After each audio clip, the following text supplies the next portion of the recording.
भाषा गौरव दिनानिमित्त आज जावे विनोदाच्या गावा या कार्यक्रमाचं आयोजन केलं आणि मराठी भाषा गौरव दिनानिमित्त आज सगळे आपण इथे उपस्थित आहोत। या कार्यक्रमाला उपस्थित राज्याचे लोकप्रिय मुख्यमंत्री देवेंद्र फडणवीसजी, उपमुख्यमंत्री श्रीमती सुनेत्राताई पवार, विधान परिषद सभापती श्रीयुत राम शिंदेजी, विधानसभा अध्यक्ष श्रीयुत राहुल नार्वेकरजी, परिषदेच्या उपसभापती नीलमताई गोरे। कार्यक्रमाचं आयोजन चांगलं केलं तुम्ही। खरं म्हणजे आमचं भाषण आज ठेवायलाच नको होती, यांचा कार्यक्रम आणखी ठेवायला पाहिजे होता।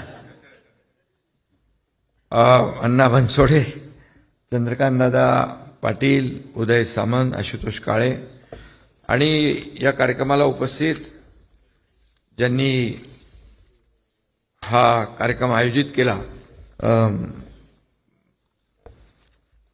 आपला जावे विनोदाच्या गावा केदार शिंदे, ऋषिकेश जोशी, सारंग भावे, अदिती प्रभुदेसाई, धनश्री दामले, उत्तरा मोने, सर्व त्यांची टीम यांचं मनापासून मी अभिनंदन करतो, मनापासून शुभेच्छा देतो।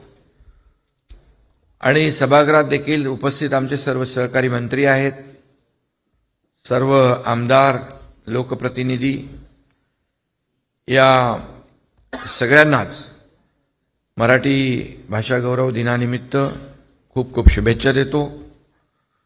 आणि आजचा दिवस आपल्या सगळ्यांसाठी अतिशय आगळा वेगळा आहे आणि या कार्यक्रमाचं आयोजन देखील अतिशय आगळं वेगळं केलं। आणि पुन्हा एकदा सगळ्यांना शुभेच्छा। आज बऱ्याच ठिकाणी मराठी भाषा गौरव दिनाचे कार्यक्रम आहेत आणि म्हणून मी सुरुवातीलाच या ठिकाणी सांगतो, लाभले आम्हास भाग्य बोलतो मराठी, जालो खरेच धन्य ऐकतो मराठी, धर्मपंथ जात एक जाणतो मराठी, एवढ्या जगात मानतो मराठी, असं वर्णन झालेलं आहे। अमृतातेही पैजा जिंकणाऱ्या माय मराठीचे ऋण व्यक्त करण्याचा, कृतज्ञता व्यक्त करण्याचा आजचा हा दिवस आहे। आणि कविश्रेष्ठ तात्यासाहेब शिरवाडकर म्हणजे कुसुमाग्रजांना वंदन या ठिकाणी करतो। आजच्या या मराठी भाषा गौरव दिनाच्या निमित्ताने सर्व थोर मराठी संत, कवी, लेखक, अभ्यासक, शिक्षक, संशोधक यांना अभिवादन करतो। आपल्या महाराष्ट्राच्या नसानसातून, कणाकणातून मराठीपण वाहते। या अभिजात भाषेचं, माय मराठीचं आपल्यावर फार मोठं ऋण आहे आणि म्हणून आपण छत्रपती शिवरायांचा जन्म सोहळा अगदी उत्साहात साजरा आत्ताच केला। निश्चयाचा महामेरू, यशवंत, कीर्तिवंत, सामर्थ्यवंत, पुण्यवंत, नीतिवंत अशा जाणत्या राजाचे रूप, प्रताप आपण आठवला आणि म्हणून मराठी माणसाच्या अस्मितेचा हुंकार फुंकणारा आपला रयतेचा राजा, मराठी मातीतल्या संत सज्जनांनी मराठी समृद्ध केली, त्यांचा वारसा सांगणारी आपली माय मराठी आहे।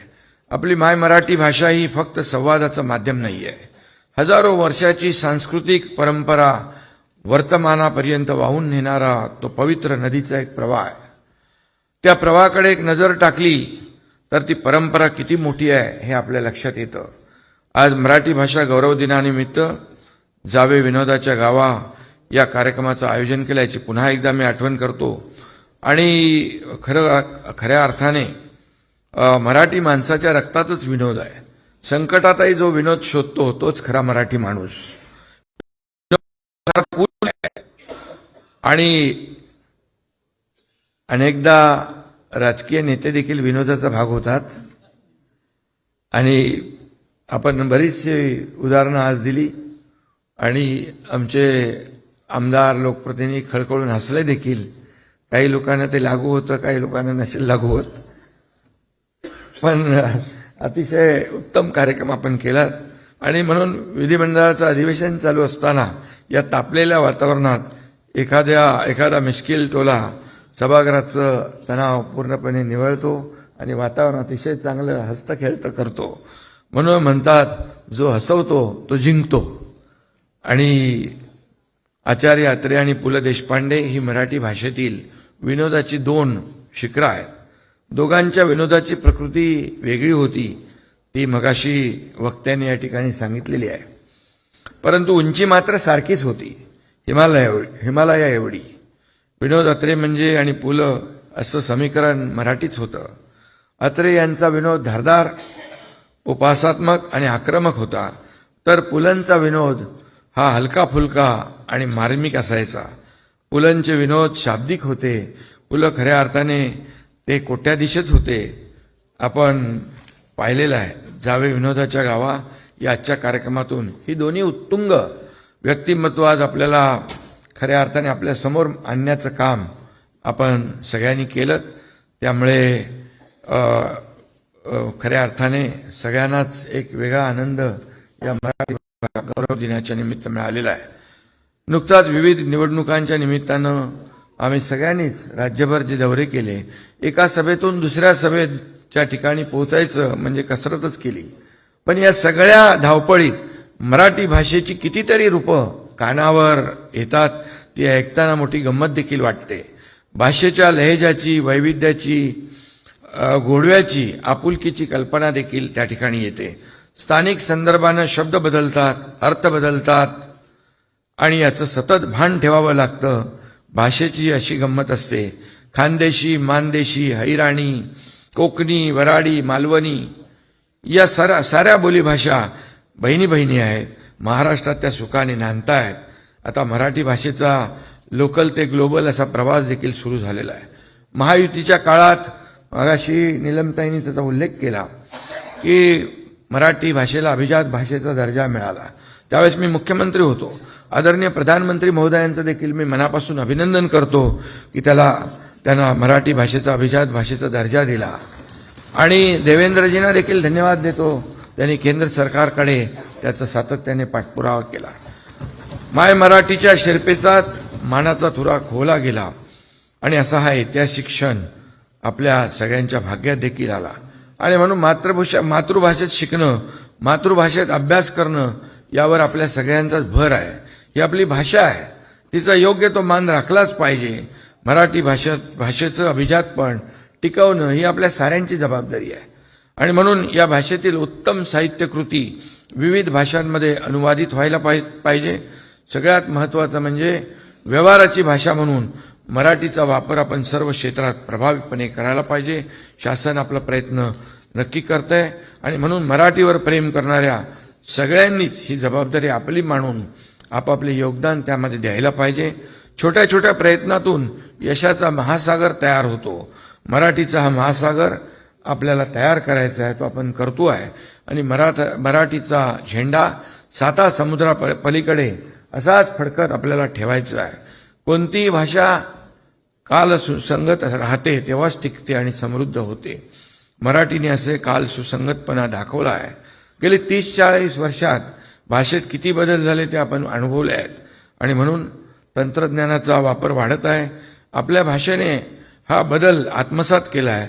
आपली मराठी भाषा ही रोजगाराची भाषा झाली पाहिजे. आपण वयाच्या कोणत्याही टप्प्यावर असलो तरी मराठी भाषेचा अभ्यास, वाचन, चिंतन, मनन आपण कायम ठेवलं पाहिजे. आणि म्हणून त्यातूनच मराठी भाषेचा जो सगळीकडे वापर होईल. आणि म्हणून सोशल मीडियावर देखील आता मराठी भाषेची असंख्य रूपं दिसत आहेत. बोलीभाषेची वैशिष्ट्य या ठिकाणी सांगितलेली असतात. हाही एक चांगला प्रयत्न आहे. आणि म्हणून उपलब्ध साधनांचा प्रभावी वापर मराठीची कीर्ती वाढवण्यासाठी आपण केला पाहिजे. याचं सगळ्यांनीच आपण भान ठेवलं पाहिजे. विश्वकोशातील नोंदी अद्ययावत करणे, बालकोश, कुमारकोश, ऑलिम्पिक कोशाची निर्मिती, यातून शासन मराठीचे जतन करते. आज देखील नाशिकमध्ये विश्व मराठी साहित्य संमेलन आहे. आणि म्हणून मराठी भाषा मंत्री उदय सामंत यांचं देखील मी अभिनंदन करतो की ते सातत्याने प्रयत्न करतो. विश्व मराठी साहित्य संमेलन सुरू करताना आपले आमचे मंत्री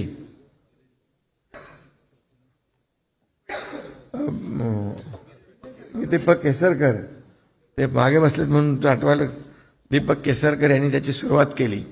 आणि संपूर्ण जगभरातून जिथं जिथं मराठी माणसं राहतात ते आपल्या विश्व मराठी साहित्य संमेलनाला येतात. हे सगळ्यांसाठीच गौरवाचं आहे. आणि म्हणून या ठिकाणी आज मराठी भाषेचा जेवढा वापर आपल्याला करता आला पाहिजे तो आपण केला पाहिजे. आणि मराठी भाषा ही अर्थार्जनाची भाषा नाही या समजालाही छेद दिला जातोय. शासन मराठी भाषेच्या संवर्धनासाठी कटिबद्ध असून साहित्य संमेलन, पुरस्कार, प्रोत्साहन, शासकीय कारभारात मराठीचा वापर, शालेय शिक्षणात मराठीचा वापर या सर्व माध्यमातून मराठीचा कैवार आपण घेत आहोत. आणि म्हणूनच आज मराठी भाषा गौरव दिनी आपण संकल्प करूया की माय मराठीचं वैभव वाढवण्याचा आणि माय मराठीचा वारसा अधिक जोरकसपणे संपन्न करण्यासाठी आपण सगळ्यांनी प्रयत्न करूया. जाता जाता एवढंच सांगतो, माझ्या रक्तात मराठी, माझ्या नसानसात मराठी, माझ्या श्वासात मराठी, माझ्या ध्यासात मराठी, माझ्या बोलण्यात मराठी, माझ्या वागण्यात मराठी, माझा अभिमान मराठी, माझा स्वाभिमान मराठी, माझा जन्मही मराठी, मी जातानाही मराठी, नशीबवान मी कारण माझ्या ललाटी फक्त आणि फक्त मराठी.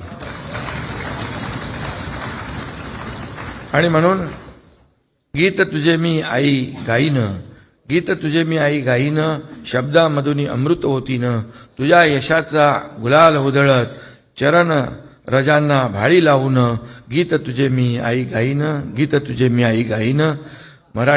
महाराष्ट्राच्या तमाम मराठी माणसांना आजच्या मराठी भाषा गौरव दिनाच्या खूप खूप शुभेच्छा. धन्यवाद. जय हिंद, जय महाराष्ट्र.